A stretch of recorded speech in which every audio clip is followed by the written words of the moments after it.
All right, perfect. Can everyone see the screen okay? Yes. Perfect. Well, first and foremost, appreciate all of y'all jumping on my Tuesday call with Ian. Today's topic, as you all know from the little marketing I did, is Investor Corner. So the idea today is that we're going to talk about different investor options, what's available for clients, what things to look out for. But today's call is going to be a little bit different than the previous weeks for those that have popped in before. Today is going to be a little bit more interactive. So I'm going to start today before I even start going through the slides. I want to ask, which agents here are actively working with investors or have worked with investors? Lisa, anyone else? Yes, I have. Perfect. And for your investors, do you remember what type of loan strategy they did, or did they buy in cash? Cash. Cash. My one bought in cash. In cash. Yeah, so a lot of investors do buy in cash, and there's a pretty big reason why. There's a lot of investors that don't feel like they can buy with financing, or they're of the opinion that they want to minimize their transactional costs, so they just do every property purchase in cash. And we'll talk about some of the strategies here in a second. So I'm going to start my first slide here, and we will get to go over kind of what that looks like. So, the very first way to finance a investor option, the very simplest way, and this is like a buzzword almost right now, is a DSCR loan. How many of you all have heard about a DSCR loan? Right. Yeah, several of y'all. I've been doing them for probably 3 or 4 years, and before that, they existed too. It's just I started late working on them, and one of the main advantages of them is that they're very simple, but that's the kind of the first big ticket one. The second one, and this is what most investors will start with, is your conforming investor options. So this is like your Fannie Freddie loans, conventional loans, otherwise known as, and a lot of your everyday investors will have a conforming loan. So I have an investment property, and this is how I purchased mine, through a conforming loan option. We're going to go through what the benefits and advantages and disadvantages of that are, but that's one of the more common ways. A less common loan option is a fix and flip loan. Now, there's a lot of investors that do fix and flips, but not as many of them are actually taking advantage of the loan products that are available. Even less do ground up construction. So a lot of investors out there, they're finding infill lots and they're building a construction project on top of that, and they're selling it for a premium. Definitely a very uncommon loan, but one that exists and one that investors can take advantage of. And last, for how to finance your clients, we're going to talk about the various investor strategies that are out there that they can take advantage of, and how you can position yourself as an agent to be educational and help these investors, find options that can maybe help them buy more property. So first, we're going to talk about DSCR. So investors love it because it's easy. It qualifies explicitly on the cash flow of the property. So instead of us looking at everything with a fine tooth comb, so we're not looking at their tax returns, we're not looking at their pay stubs, we're not looking at their W-2s, we're looking at, do they have money for closing? If the answer to that is yes, that's a checkbox. Is their credit score within a certain range? If the answer is yes, they have a checkbox. And lastly, does the property cash flow? If it's yes, then we have a checkbox. If no, we have a question mark, but we'll come back to that. The DSCR loan is perfect for your investors that are buying many different properties and just personally cannot qualify to buy, on their own income. It's also good for self-employed buyers because, as we know, self-employed buyers love to write off all of their expenses. And so when they're getting involved in investment strategies, they don't have enough income typically to qualify, unless they, do their taxes with less write-offs. And those that have been declined from conventional loans for whatever reason. Again, how the qualification works is we're looking at cash flow. So if the properties, for simple math, if the property's mortgage payment is $1,000, and that includes the mortgage, the taxes, insurance, the PITIA, as that's known as, if that's $1,000, typically for a DSCR loan, you're going to want to get $1,000 in rent. And how the rent's determined is the appraiser, when they're appraising the property, will look at the fair market rent that's out there. So fair market rent, usually they can find this through the MLS data. and analyzing the market just like they would if they were comping a property for value.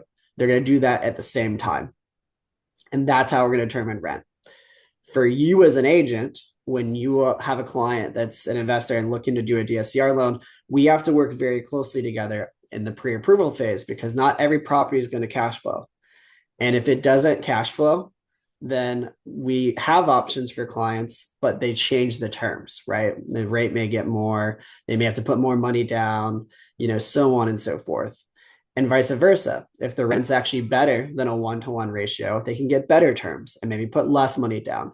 So knowing what the rents or expected rents will be based on your market assessment is helpful for us in prepping the client for kind of what to expect. And of course, when we're doing the pre-approvals, we are going through best case, worst case scenarios as well, because of course we want them to be educated in the various, ways this can go and have a game plan for all that. The DSCR loan matters for your business because this is by far and large, again, I've said easy a few times already, by far and large, the easiest way to get clients, investors specifically, into purchasing homes.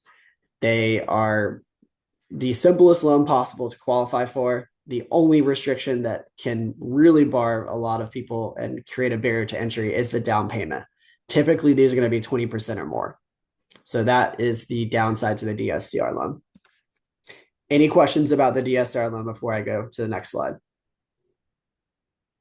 So basically, all you would need is just the higher credit score and the cash to close. Cash to close is, yes. Yeah, go ahead, sorry. And be able to be a cash flowing property, even if it doesn't have to be a cash flowing property at closing, but you have to prove that it will be cash flowing after it closes. We have to prove that it can cash flow based on the fair market value. There's no check following closing that they are cash flowing. It's that we have to show that the fair market value or the fair market rent would cash flow the property. And if it doesn't, what does that look like? So we can rearrange terms. But again, the big disqualifier for most clients on the DSCR is cash to close because most clients don't have 20% of the current market cost of homes. So that's where you would see a lot of disqualifiers. But for the people that answered the question earlier about their previous investors they've worked with, they all bought in cash. So these investors have 20% because they're buying the entire property. That's 100%. So there's plenty of opportunity out there for you all to find investors that would be a good fit for this. And to be honest, the investors that are purchasing in cash, the pitch for them is going to be, hey, instead of buying one property all cash, why don't you buy 3 or 4 properties with the financing? It's the same thing. You're putting the same amount of capital up front, but now you're generating 4 different returns. There's nuances to that, of course, with additional maintenance costs, but the pitch is like you can achieve more with this leverage that we're getting you with the loans than if you were to only explicitly buy in cash. And Colin, I just want to go a little deeper on this. So if I've got an investor that's looking at a property that's never been rented, but there are similar properties in the neighborhood that have been rented, we can show potential rents, et cetera, for that property based on our comp. We're good to go. Is that correct? Yeah, more or less. So think of it like a traditional appraisal where we're looking at value. Even if we don't have, even if this property is new, never existed before, new construction, we can still determine a value by looking at what's around using sales comparison approach. It's very similar when we're doing the DSCR loans. The appraiser is looking at the market value of the rent. So they're looking at what's being registered in the MLS for comparable properties. Now, some neighborhoods may have less rents that are registered in MLS. I think we all know that, not as much of that gets logged as it used to. There's a lot of private rentals that happen. And so that data is not always readily available. But there's compensation for that, of course, with how the appraisers are going to look at everything and how far in distance they can go to comp your property. So even if it's never been rented before, we still have a median for them to determine the value of what that would be. And, when they're going out and doing their valuation as a whole, you can do the same thing you've always been able to do, which is to feed them your comparables. have a cheat sheet for them to see when they go do the inspection, so they can see where you got your numbers from. And so we can help get them to the number that would make sense, and they can support it with the actual appraisal itself. Okay. Yeah. And then for DSCR, is there any benefit on 20 versus 25% at all, besides reducing the amount of the loan? Yeah, the rate, there's typically a pretty noticeable rate delta between 20 and 25%. For most DSCR programs, 20% is usually the bare minimum. So as you put additional down payment, that decreases the risk profile of the loan. And by default, that typically unlocks better pricing. For DSCR loans, I always put clients side by side on 20 versus 25. It doesn't always make sense. Some clients, their goals is to buy as many properties as they can. And so diluting their cash is not always the best thing. But for other clients, they don't want to buy a ton of properties. They just want to cash flow really well on one or two. And, the rate can help with that. So that 5% or potentially sometimes more can be, the strategy for them and what we do show them. Okay, great. Thank you. Of course. Any other questions before we move on? Cool. All right, so this is the one that everyone's probably most familiar with. So this is conventional loan options. Conforming is the proper word that we use for it these days. This is for your well-qualified buyers. So your good credit, strong reserves. If they're self-employed, don't write off a ton of expenses, or if they do, they just have a really good revenue. So it doesn't matter. This is your creme de la creme clients that can afford their primary mortgage or their rent, plus an additional mortgage sans the rent that they would receive from that. For most conforming loan options, a client can only do up to 10 deals before they have to convert to another type of financing. Conventional does have the benefit of allowing 15% down as the minimum, but most clients, again, going back to Colin's question and on the DSCR about the down payment, they're going to end up falling themselves somewhere in that 20 to 25% range typically. I've been doing loan origination for 11 years. I've only done one 15% down option ever. You get a higher interest rate with the 15%, and the cash flow obviously is going to take a pretty noticeable hit with that. And with the hit to that, most investors are going to want to just put the extra money down. But the benefit of the conforming loan option is it typically is going to have an interest rate that's going to be the lowest out there. It's going to be the lowest of all the options that are available. So, for clients that are heavily leaning towards, wanting to have as best cash flow on as few properties as possible, this is absolutely the best option for them. And I always, when I work with new clients that are investors, we always go through these options to see if they qualify, because if they do, let's not make it, I'm not afraid to do the work. I'm not afraid to pull back the curtains and get all their stuff in and put them through the process of getting the cheapest mortgage. And so, we're going to try to do that if we can. And if for some reason they can't qualify for this, then we'll look at the alternate options, because of course there's going to be some rate difference with that and costs. And so this is usually the go-to option. Most of you all who have worked with investors that have not purchased with cash likely have done conforming financing. This is, again, very normal stuff, been around for ages. And, it's not easy, it's still a process, but, the cool thing with the conforming option is that you can use projected rental income to help qualify. So let's make that make sense. Let's say the client makes $5,000 a month and the new property expects to cash flow $1,000, or not cash flow, but generate $1,000 a month in rent. We can use 75% of that to help qualify them. So remember, we're keeping their current housing expenses, either rent or mortgage, and now we're adding a new mortgage with the investor loan. But we can get up to 75% of that new rent roll towards the qualification of this. So that can help clients qualify. They don't have to just hit both housing expenses against their debt to income with no additional revenues. It's not just that. We use the projected rental, and that does help people qualify. Any questions about the conforming loan option?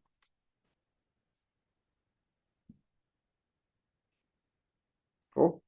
All right, so this is the fun stuff. So I love fix and flip loans. The investors, most investors have no idea these exist. They just buy in cash. either take a HELOC on another property to get additional cash to do the remodel, and then, pay everything off at the end, so on and so forth. But fix and flip loans absolutely exist, and they're pretty easy to do. All we need is an investor that has a general contractor. We need ability to work up some budgets and proposals, someone like yourselves to generate comps and make sure that we kind of know our numbers. And then we kind of go through a variety of different metrics to qualify the loan. It's not a simple qualification per se, because what we have to look at is to see that there's margin here for the client to make money. There's the ability to keep with certain ratios that protect the project from potentially failing, so on and so forth. But they are, once we get through those numbers and we do that at pre-approval, these loans are really easy. Okay. And they're fast. A lot of these loans you can close in 7 to 10 days. So they're quick money. And the whole purpose of a fix and flip loan is to prevent from investors having to spend, all of their capital to do a project, right?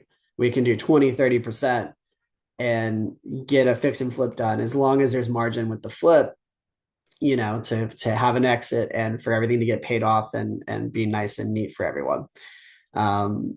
Your investors have probably not used these loans because they're scared of them, or they've never worked with a lender that knows how to explain them. The ratios that we have to look at, there's a number of different metrics. There's after repair value, there's loan to cost, there's loan to value, a lot of little lending buzzwords, right? But if we work together on the pre-approval and we go through the options and we look at each project and we comp it and we get a budget proposal from a general contractor, we can do all this before you submit your offer. Or you can submit an offer with a low deposit and we can figure it out later. But either way, these loans, once we get through those metrics, as long as an appraiser agrees and the budget is realistic, that's it. We're not looking at their W-2s. We're not looking at their tax returns. We're only looking at their ability to exit this loan in a way that would, not put them under. And those metrics prevent investors from potentially going under. Now, as any of you have known that have worked with flips before, there's things that happen, right? And these metrics cannot fully prevent that. But what they do is they provide a level of protection for these investors so that there should be a substantial wiggle room, substantial margin for error, so that they don't have a situation where they have this loan due, which these are short-term loans, and they have no ability to exit it. I've never done a fix and flip project before with any fix and flip program where the investor has had an issue with getting out of it. Investors that have more experience will get better terms. So lower costs on the rate, lower costs on the transaction. That's just how it is. There's different tiers of experience. There's 0 to 5 units, 5 to 10, 10 or more. But these are how these are structured and how they're priced, and what the willingness will be to compromise on some of the requirements. Any questions about the fix and flip products?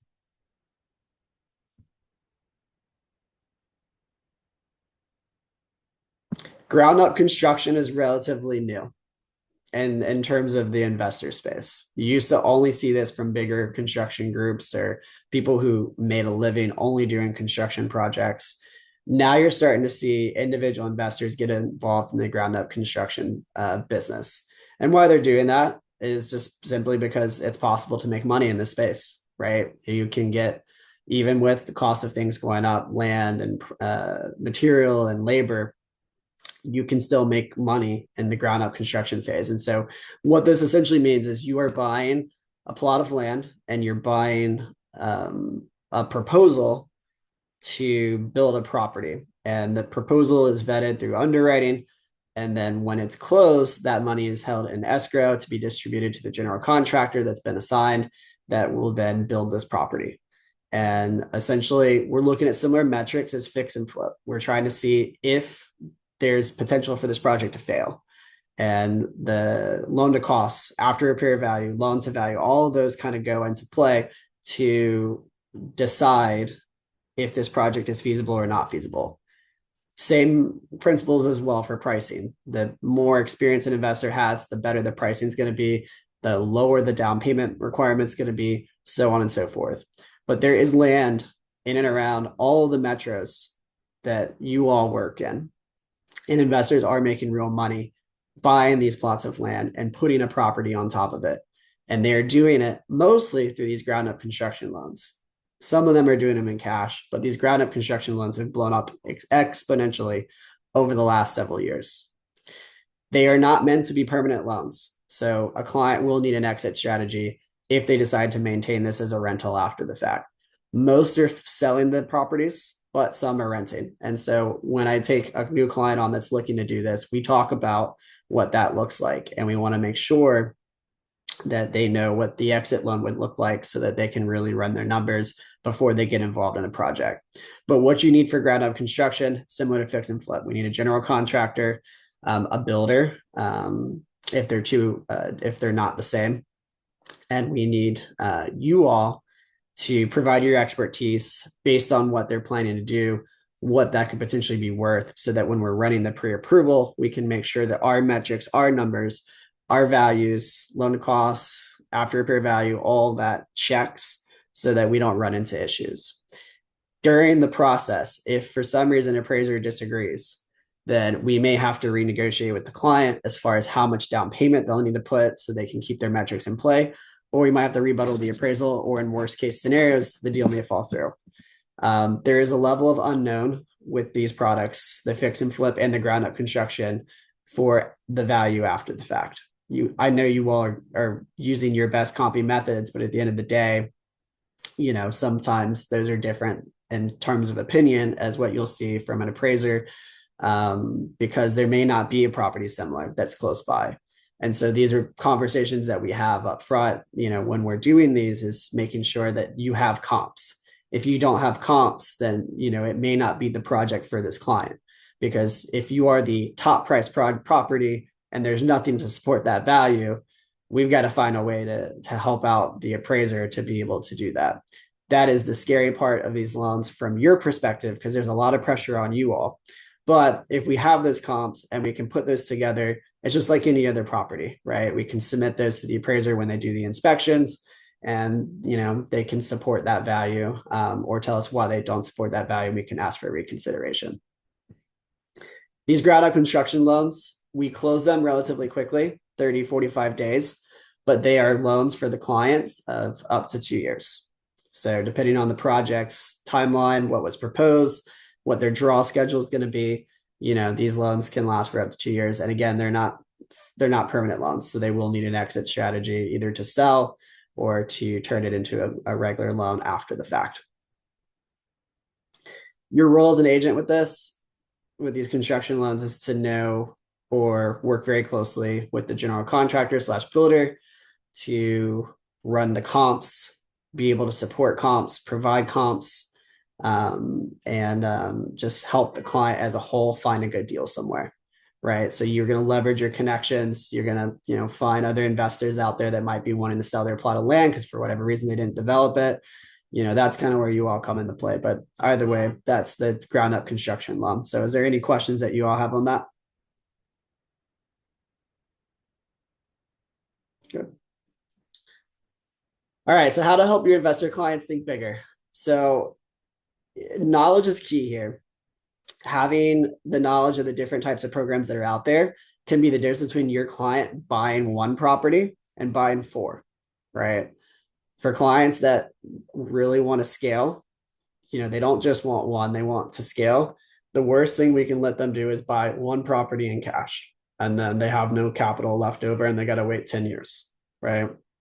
We all know that property appreciates anywhere from 3 to 4% historically. So the more property they have, the more they'll appreciate. The more property they have, the more they'll cash flow. The more property they'll have, the more they'll have write-offs on their taxes. There's a lot of benefits for being an investor in the real estate space.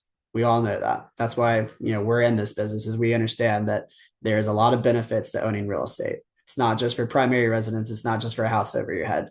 There's people in this industry that have made millions and millions of dollars in real estate in terms of investing. It's actually it's the the industry that creates the most millionaires is real estate. And so for our clients, matching the correct loan can be the difference between them making more money and just making some money, right? They may not know that a fix and flip loan exists. They may not know that they can fill in a lot that's down the street from them that has good potential. They may not know that they can qualify outside of a conventional loan, but that's where we come into play. Now, as the lender, I'm always here to be a resource, but they're going to ask you questions on the fly that you may have to have an answer for, or not have an answer for, but at least have a general idea of. And that's kind of where this information is helpful. One of the things that you can do to help investors that have made a mistake is an exit loan. So let's say an investor got themselves, they purchased a property in cash and they need to get their money out. There's a million reasons to use exit loans, but this is one of the many reasons. Let's say they didn't get good advice. They bought a property in cash. They really want to buy more. They don't have the ability to because they don't have enough outside of that home's equity to do so. We can do a cash out refinance, whether it's DSCR, whether it's conventional. We can take that money out of that home and help them move that into another property. So now instead of one, they can have two or three or four, using that example I've used many times. Additionally, for fix and flip and ground up construction, your clients that want to, maintain those properties as rentals to create a big portfolio, they're going to need to exit those other loans so that they can A, close them out, and B, get better interest so they can have better cash flow. Exit loan all day. That's where we're going to help them scale. That's where we're going to help them get into long-term success, all of that. There's not one single program. There's not one single type of property that's going to help them make it big, right? They may buy a couple townhomes. They may buy a couple single families. They may buy and build a home, or they might fix and flip one or two. The options are there and they can spread them out. They can diversify. It doesn't have to be one specific loan, right? They don't have to do one specific strategy. There's a million strategies when it comes to being an investor in real estate. I want to emphasize again, understanding the investor space. If you're going to work with investors, understanding the investor space, the strategies that they're looking for, being able to know what basic lending options are available, and partnering on the lending side with someone that can do all the options is very important for them. They need the tool chest. They need someone that understands what they're doing. They need someone to tell them when they're doing something wrong. And they need the ability that if they need to move on something quickly, they have the ability to do that. So you all having that knowledge, working with us, conveying what goals that your clients have, it's all important, and being able to execute and give your clients and investors an opportunity. I know I said a lot. I know there's a lot of content when it comes to investors, and there's so much that we didn't cover. We covered generic overview of the products today, but I want to open the floor to questions and answers. And if it's not even specific to this, you're welcome to ask if you have any.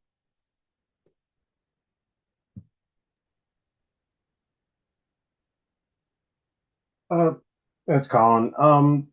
If I'm looking at a DSCR and a conforming option, putting 25% down, and we know they can qualify for the conforming, is there a significant rate difference between them?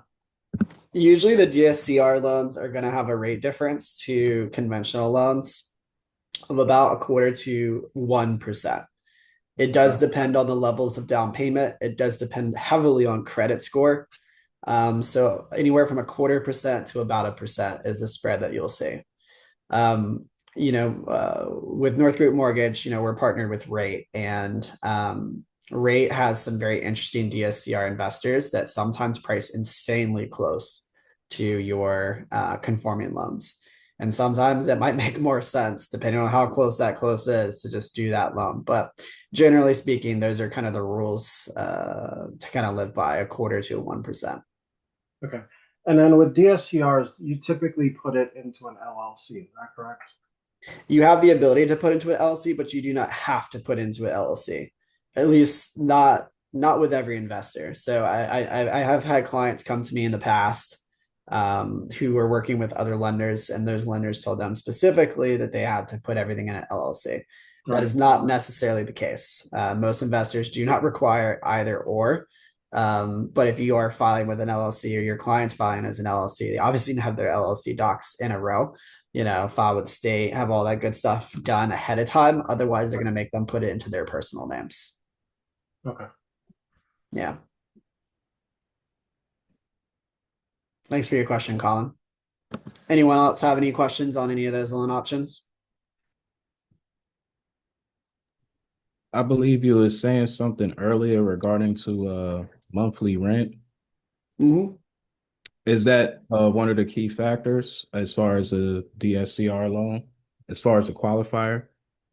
Correct. Yeah. So the DSCR program, that is essentially the qualification. Okay. So when we're looking at that, when we're qualifying a client. So let's say, Calvin, I'm qualifying you today. I'm going to say, Calvin, do you have your 20% down? You say yes. Okay. Is your credit score within a certain range? You say yes. Okay. Now it's just about the property. So can we cash flow? And how we cash flow and how we determine cash flow is what is the rent. So the rent is a huge pillar as far as the qualification of the DSCR. And ideally, we want it to be 1-to-1, meaning it equals the rent or it equals the mortgage payment or it's better. Okay. Would it be an interest only loan, or it could be like you said, conforming? We can do interest only options for DSCR. Okay. It's been a while since I priced one, but last time I did, they were pricing relatively poorly. So the savings on not paying the principal on the monthly basis was eroded just by the higher interest rate. There's times in the markets when that's not the case, when there's our pricing a lot better. And so sometimes this can be a really good option, especially for investors that are not planning to hold long term. But usually the principal and interest, the typical fixed option is the best. Okay. And just one more thing, as far as the calculation goes, also add the HOA and insurance costs as well. We add everything that would be assessed with property taxes, insurance, and potential HOA dues. So for properties like, townhomes, I always want to make sure we're looking at those HOA dues because sometimes this can be surprisingly high. Right. But all that's factored in to that principal, interest, taxes, insurance payment when we do the cash flow calculation. Gotcha. All right. And then, of course, your investors are not going to want to negatively cash flow too much. There can be some advantages to negatively cash flowing, but for most investors, they're not trying to be too crafty with their taxes. They just want to have something that either breaks even or is profitable. So for properties that are already going to negative cash flow, it's typically not going to be an issue on the lending side because you guys would have already covered that when you're doing your checks prior to them submitting an offer. Right. Yeah. Okay. I appreciate it. Thank you. Of course. Thanks for your question. Yes, sir. Anyone else have any questions on everything?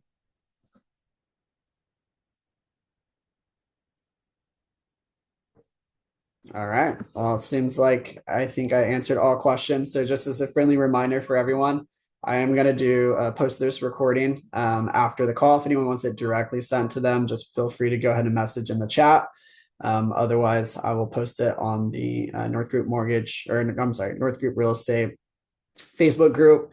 And then I'm also going to post it on my link tree. So you can access it in those two different places. But I appreciate everyone today jumping on the call. It means a lot.